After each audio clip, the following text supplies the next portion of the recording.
પણ એવી મારી દુબળા માણસની દેવ કહેવાય સાહેબ.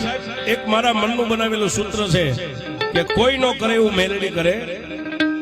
સાહેબ મારું પોતાનું બનાવેલું સૂત્ર છે કે કોઈ નો કરે એવું મેલડી કરે ને કોઈ નો આપે એવું સાહેબ મેલડી આપે.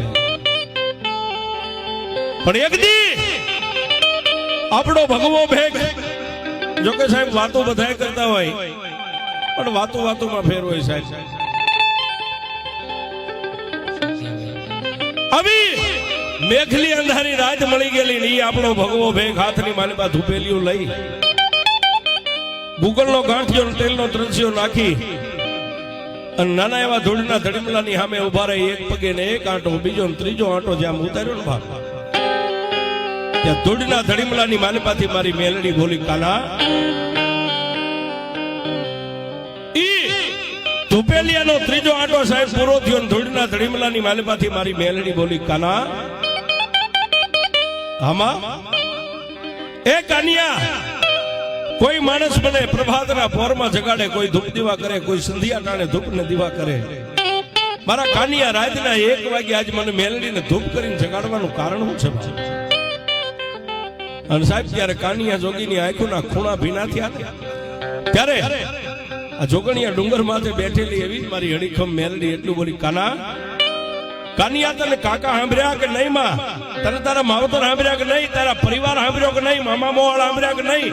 તો કાનિયા આજ કોઈ દે ને તારી આંખોના ખૂણા મારા દીકરા ભીના કેમ થયા? મને મેલડીને કહેજો.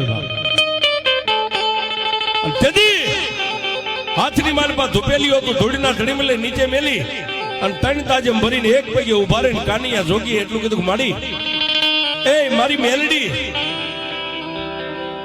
મને જો કાકા કુટુંબ કે મામા મોહાલની મમતા હોત ને બાપ તો મારી મેલડી આ તારા નામનો મેં ભેખ પહેર્યો ને ઈ પહેલા મેં 18 વાર વિચારી લીધું છે બાપ. હે માડી મને કોઈ નો યાદ આવે ને તેથી મારી મેલડી બોલી તો કાનિયા રાતના 1 વાગે મને ધૂપ કરીને જગાડવાનું કારણ તો કે દીકરા. અને તેથી કાનિયા એટલું કીધું માડી મારા મનની માલિપા આજે એવો ઓરતો આવ્યો છે. અને તેથી મારી જોગણિયા ડુંગર માથે બેઠેલી એવી મારી મેલડી બોલી કાનિયા હું મેલડી જેવો ધણી જો તારી પાછળ ઊભી હોય આજ તને ઓરતો શેનો આવ્યો? માડી મને ઓરતો એમાં આવ્યો એક તો મારો દુબળો દેહ માથે લટુરિયા વાળ આ ભગવાન લુગડા મારી હારે કોઈ નહીં. આ દુનિયાની માલિપા કોઈ ગામના ચોકમાં મને એકલો જાણીને કોઈ ધોલનો ઘા કરે તો મેલડી હું શું કરું? આટલો શબ્દ પૂરો થયો ને ત્યાં લોઢાના દાંતની કકડાટી બોલાવીને મારી મેલડી એટલી બોલી કે હે કાના અમલ બાપ તને એકલો જાણીને કોઈ ગામના ચોકની મારી પાસે ધોલ મારે ને એની સામે ગાલ ન બોલતો એને ધોલ ન મારતો તો મારી શું કરું? માર ખાઈ લઉં? કાનિયા અમલ બાપ તને ધોલ નો મારનારો ધોલ મારીને હાલતો થઈ જાય ને એનો વાહો મળે ને ત્યારે બે આંખું બંધ કરીને એટલું કહેજે ક્યાં ગઈ મારા ભેખની મેલડી?